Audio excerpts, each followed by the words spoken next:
اس حد تک اگر کوئی اختلاف ہو تو وہ اسے کر سکتا ہے، لیکن اسے کفر نہیں سمجھا جائے گا۔ لیکن اس بات سے انکار کرنا کہ یہ اللہ رب العالمین نے اپنے پیارے محبوب کو زیارت کرائی اور اپنی نشانیاں دکھائیں اور یہ سفر مبارک واقعہ پذیر ہوا، اس سے انکار کرنا کفر میں آئے گا۔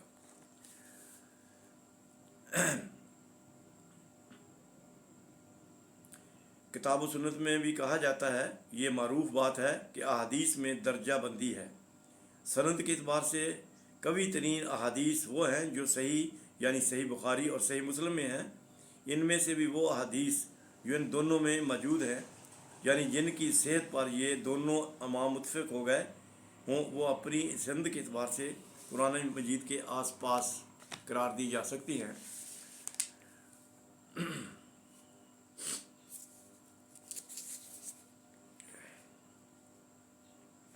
ان میں مختلف تفاصیل ہیں، مذکور ہیں، تاہم نوٹ کرنے والی بات یہ ہے کہ کم از کم 28 صحابہ اکرام نے یہ واقعہ بیان کیا ہے۔ چونکہ ایک ہی روایت کی کئی صحابہ سے مروی ہے، اس اعتبار سے روایات کی تعداد 28 سے بھی بڑھ جائے گی، لیکن ان صحابہ کی تعداد 28 ہے جن سے واقعہ معراج کا تفصیلاً ذکر کیا گیا۔ پھر ان میں سے ایک بڑی مفصل احادیث وہ روایت وہ ہے جو متفق علیہ ہے، یعنی احادیث کے اس طبقے سے تعلق رکھتی ہے کہ جس کے بارے میں شک و شبہ کی گنجائش بہت ہی کم رہ جاتی ہے، یعنی بلکہ صحیح تر بات یہ ہوگی کہ معدوم کے درجے میں رہ جاتی ہے۔ اس تمہید کے بعد میں یہ عرض کرنا چاہوں گا کہ اس واقعہ کی نوعیت کیا ہے۔ آیا یہ کوئی منفرد واقعہ ہے جو نبی کے وسلم کو پیش آیا، یا یہ نبوت اور رسالت کے مستقل واقعات معاملات میں سے معاملہ ہے، یا مختلف انبیاء اور رسل کے ساتھ بھی یہ معاملات پیش آتا رہا ہے؟ اگر پیش آیا تو اس میں جو فرق تفاوت ہے وہ آیا نوعیت کا ہے یا کیفیت کا ہے؟ یہ بات جان لیجئے کہ مکاشفات اور مشاہدات تو نبوت کا جزو لانفک ہوتے ہیں۔ اس کی وجہ یہ ہے کہ انبیاء اور رسل میں اس منصب اور خدمت پر مأمور ہوتے ہیں کہ ان امور میں غیبی اطلاع دین جس پر ایمان لانا لوگوں کے لیے ضروری ہے، جیسے اللہ تبارک تعالیٰ کی ذات اقدس والا صفات ہے جو ذات و صفات کے اعتبار سے احد ہے، پھر ملائکہ ہیں، اس طرح جو آسمانوں میں آنے والے واقعات ہیں جب تک وہ پیش نہ آ جائیں وہ پردہ غیب میں ہیں۔ یوم آخرت قیامت کا دن ایک امر غیبی ہے۔ بعد الموت حشر نشر اور اعمال جزا سزا یہ سب امور غیبی ہیں۔ پھر یہ سب سے بڑھ کر خود ذات باری تعالیٰ ہے، جس کے متعلق یوں کہہ لیں کہ وہ اللہ تعالیٰ غیب میں ہے، یا یوں کہہ لیں کہ اس ذات عز و جل اور ہمارے مابین ایک غیب کا پردہ حائل ہے۔ یہ وہ چیزیں ہیں، یہ وہ امور ہیں جن پر ایمان لانا از بس ضروری ہے۔ تو یہ غیب پر ایمان لانا، جیسا کہ توحید کے بارے میں نبی کے وسلم فرماتے ہیں کہ توحید پوچھا گیا نا توحید کیا ہے، تو نبی کے وسلم فرمایا کہ اللہ پر ایمان لانا، اللہ اور اللہ کے رسولوں پر ایمان لانا، ان پر جو کتب نازل کی ان پر ایمان لانا، اور جو اچھی یا بری آسمانوں سے آتی ہے یعنی کہ تقدیر اس پر ایمان لانا، اور یوم آخرت پر ایمان لانا، یہ توحید ہے۔ تو یہ ساری باتیں غیب میں ہیں، اسی لیے اللہ تعالیٰ نے اس کے بارے میں خود ہی قرآن پاک فرمایا کہ غیب لانا، جیسے کہ سورۃ بقرہ میں پہلی آیات میں ہے نا، الف لام میم ذالک الکتاب لا ریب فیہ ھدی للمتقین الذین یؤمنون بالغیب ویقیمون الصلاۃ ومما رزقناہم ینفقون۔ الذین یؤمنون بالغیب، وہ لوگ جو ایمان لاتے ہیں غیب پر، یعنی اللہ تعالیٰ کی ذات اقدس پر اور اللہ کے ان کاموں پر جن کا ہمیں علم نہیں ہے، تو اس کو کہتے ہیں ایمان بالغیب۔ تو یہ جو معراج کا واقعہ پر اس پر بھی ایمان اسی طرح ایمان لانا ہے جس طرح اللہ تعالیٰ نے سورۃ بقرہ میں فرمایا ہے۔ تو یہ واقعہ جو پیش آیا نبی صلی اللہ علیہ وسلم کے ساتھ، یہ ضروری تھا کہ اپنے پیارے محبوب کو وہ چیزیں دکھا دی جائیں جن کا آنے والی زندگی میں، جو آخرت کی زندگی ہوگی واقعات پہ ہوں گے، پذیر ہوں گے، کہ اگر مشاہدات کرا دیے جائیں پیارے محبوب کو تو وہ اسی طریقے سے جب دنیا میں اپنی امت میں لوگوں کو سمجھائیں گے تو ان کے سمجھانے کا انداز پہلے سے زیادہ مضبوط اور منفرد ہوگا، جو عام حالات میں ایک نبی بیان کرتا ہے، ایک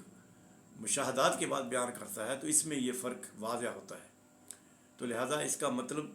خاص الخاص تھا اپنے پیارے محبوب کو آسمانوں کی سیر کرانا۔ اس میں بہت سے لوگ بہت سی باتیں کرتے ہیں کہ نبی صلی اللہ علیہ وسلم نبی صلی اللہ علیہ وسلم کو اللہ کی زیارت ہوئی، کچھ کا عقیدہ ہے کہ نہیں، باتیں غیب میں باتیں ہوئیں، تو یہ ایک علیحدہ بحث ہے، اس میں جانے کی ضرورت نہیں ہے۔ ہمارے لیے اتنا ہی کافی ہے کہ اللہ کے محبوب کو آسمانوں کی سیر کرائی گئی اور اپنی نشانیاں دکھائی گئی، جس میں تفصیل سے بات کروں گا، لیکن آئندہ بات کروں گا۔ یہ ویڈیو لمبی ہو جائے گی، کیوں میرا ایک مشن ہے کہ تھوڑی سی بات کروں تاکہ لوگ بوریت محسوس نہ کریں، بچے اس کو سنیں اور ان کی معلومات میں اضافہ ہو۔ تو لہٰذا میرے بھائیوں، آخر میں پھر میں یہ گزارش کروں گا کہ اپنے بچوں کو دین سکھائیں، نماز پڑھائیں نہیں بلکہ ان سے سکھائیں ان کو۔ نماز کیا ہے، نماز میں ہم کیا کہتے ہیں اللہ تعالیٰ کی ذات اقدس سے، کیا مانگتے ہیں اپنے لیے، اور کس طرح اللہ کی تعریف کرتے ہیں، اور اس میں ہم کیا بیان کرتے ہیں، ہمارا عقیدہ کیا ہے۔ اگر ہم مسلمان ہیں تو کیوں مسلمان ہیں؟ اس لیے مسلمان نہیں ہے کہ اللہ نے ہمیں مسلمان کے گھر میں پیدا کر دیا۔ اس طرح تو جس گھر میں جو انسان پیدا وہی بن جاتا ہے۔ شیعوں کے گھر میں پیدا ہوا تو شیعہ بن گیا، اہل حدیثوں کے گھر میں پیدا ہوا تو اہل حدیث بن گیا،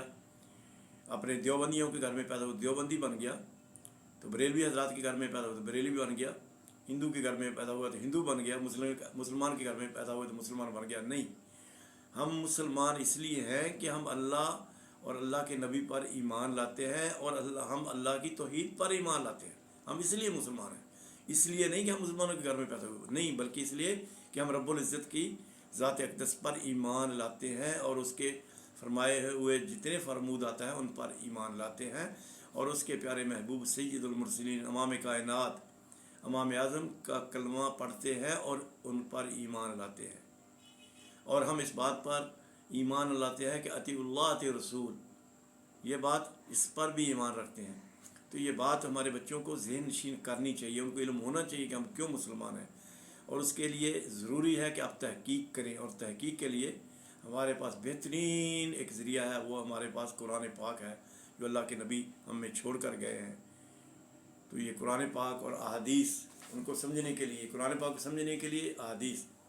کیونکہ قرآن پاک نبی اکرم صلی اللہ علیہ وآلہ وسلم پر اتارا گیا، تو لہذا اس کو اچھے طریقے سے بیان کرنا یا سمجھانا انہی کا کام تھا، اور انہوں نے سمجھایا اور ہم تک پہنچایا، اور انہی چیزوں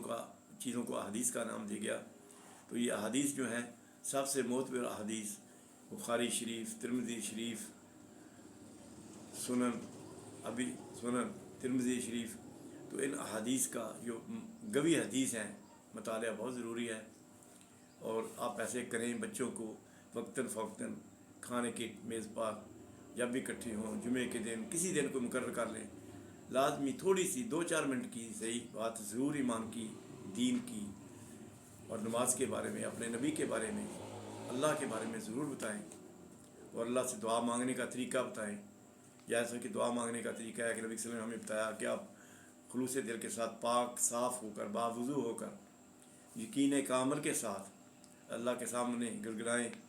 دعا مانگیں۔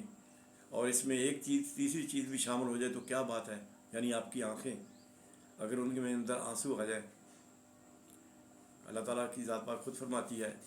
کہ میں 2 آنکھیں ایسی ہیں جنہوں کو میں جہنم کی آگ میں نہیں جلاؤں گا۔ ایک وہ آنکھ جو اللہ کے ڈر سے، اللہ کی محبت میں، اللہ کے خوف سے روتی ہو، اور ایک وہ آنکھ جو رات کو سرحدوں پر پہرا دیتی ہے۔ ٹھیک ہے بھیا، تو آج کا موضوع یہاں پر ختم کرتے ہیں، پھر اس سلسلے میں معراج کے بارے میں کچھ تھوڑی سی تفصیل اور بیان کریں گے انشاءاللہ آنے والی ویڈیو میں۔ تو اللہ تعالیٰ آپ سب پر اپنی رحمتوں کے دروازے کھولے، آپ کی اہل خانہ پر، آپ کے بچوں پر۔ اللہ تعالیٰ ہم سب کو توفیق عطا فرمائے، جیسے کہ اللہ فرماتے ہیں کہ سب سے بہترین وہ ہے جو قرآن پڑھے، جو دین پڑھے، جو دین سیکھے اور دین کو سکھائے، قرآن پڑھے اور قرآن کو سکھائے۔ تو میرے بھائیوں، ضرور اپنے بچوں کو سکھائیے، ہو سکے تو اپنے عزیز و اقارب کو بھی بتائیے۔ سب سے پہلی جو بات ہے وہ ہے توحید۔ میرے بھائیوں، توحید کے علاوہ میرے اللہ نے فرمایا کہ کوئی دین اسلام کے علاوہ قبول نہیں کیا جائے گا قیامت والے دن۔ تو 18,000 یا 28,000 کے قریب دین ہیں اس وقت، مذہب ہیں، مذاہب ہیں جو دنیا میں چل رہے ہیں، لیکن کوئی مذہب قبول نہیں کیا جائے گا اسلام کے بغیر. اور اسلام میں بھی اس مذہب کو قبول کیا جائے گا جو توحید پر ہوگا. توحید، خالص توحید، صرف اور صرف اللہ سے مانگنا، اللہ پر یقین رکھنا، اسی کا نام توحید ہے. تو السلام علیکم ورحمۃ اللہ وبرکاتہ. اللہم صلی علی سیدنا محمد وعلی آل محمد کما صلیت علی ابراہیم وعلی آل ابراہیم انک حمید مجید. اللہم بارک علی محمد وعلی آل محمد کما بارکت علی ابراہیم وعلی آل ابراہیم انک حمید مجید.